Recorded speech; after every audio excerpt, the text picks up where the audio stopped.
There are prehistoric sites all over the island, one of the most interesting being in Quyness in the south. This chambered cairn is almost 5,000 years old and is a marvellous example of Orkney's considerable work in the field of conservation.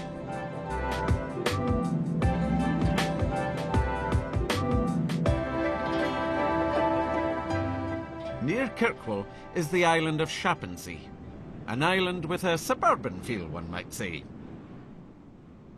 The orderly division of the land and the straight roads here are testament to the agricultural reforms initiated by David Balfour, landlord of Shappensea in the 19th century.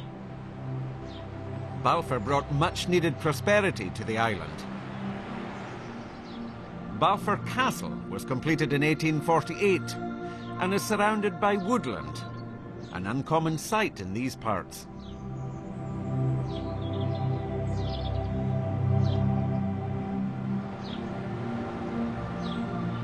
He also laid out a planned estate village on the site of Shappensea's main village of Shoreside, which he promptly renamed Balfour.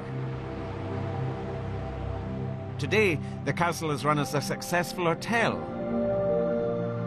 Incredibly, there's a working shower in this building, though it sprays only cold, salty water, I'm told.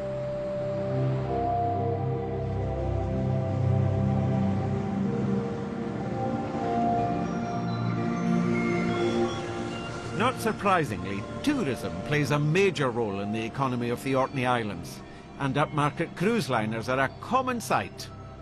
In summertime, they visit the islands regularly.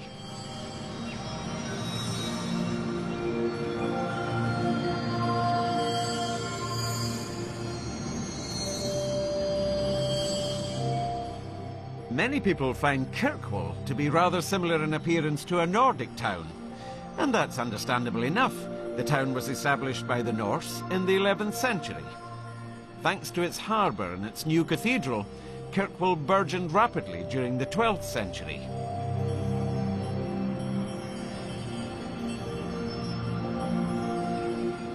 Like many other medieval towns, the cathedral was its centrepiece, sitting proudly like a mother hen, with houses surrounding her like a brood of chickens.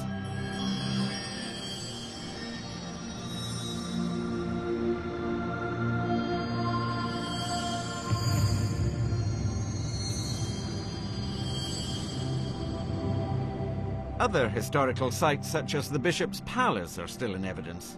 But this is a modern town too. Arts and music festivals take place all year round here.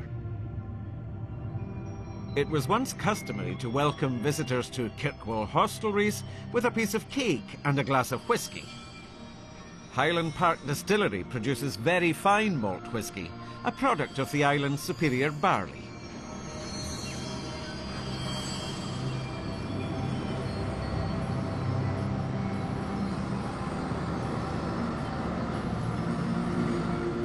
With such excellent local produce and thriving industry, it surprises me that Orcadians haven't made a bid for independence.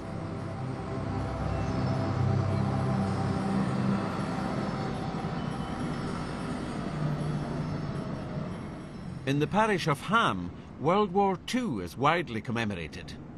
The Churchill barriers were erected to block German submarines heading for Scapa Flow.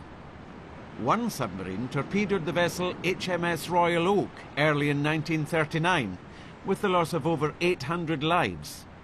This was a severe blow to national morale, provoking Churchill to order the barriers to be built. Italian prisoners of war were deployed to carry out the work. They supported their strong Catholic faith by turning 2 Nissen huts into the little Italian chapel on Lambholm.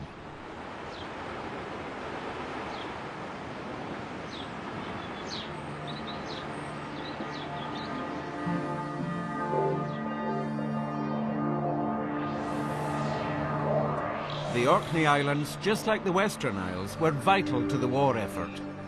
No one acknowledges this more than the islanders themselves. Heritage and history matter a great deal here, and historic and prehistoric sites from Skara Brae to Scapa Flow are a natural part of everyday life.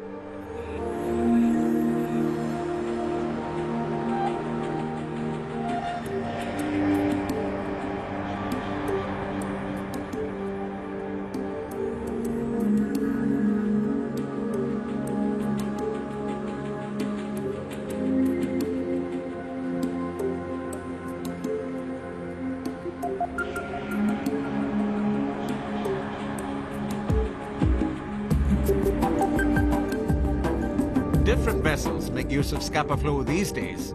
Oil tankers sail back and forth from the oil terminal in Flotta.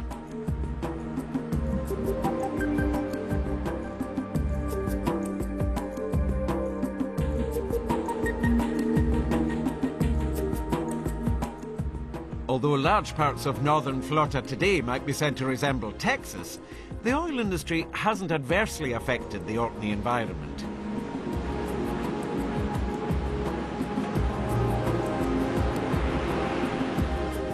At the southernmost tip of the island of Hoy, the area known as South Walls.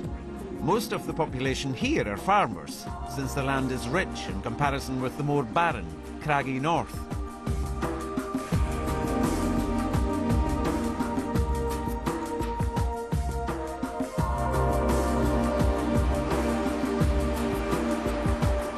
The Martello Towers that guard the entrance to Longhope Sound are another indicator of British defence strategy. But this time against American vessels during the Napoleonic Wars. The towers were also deployed 100 years later during World War I.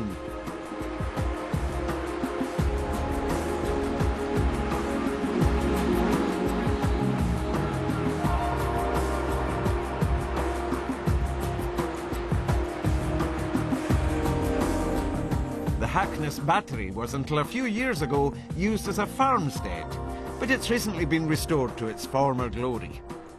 And it's well worth a visit, if your energy levels are still up to it.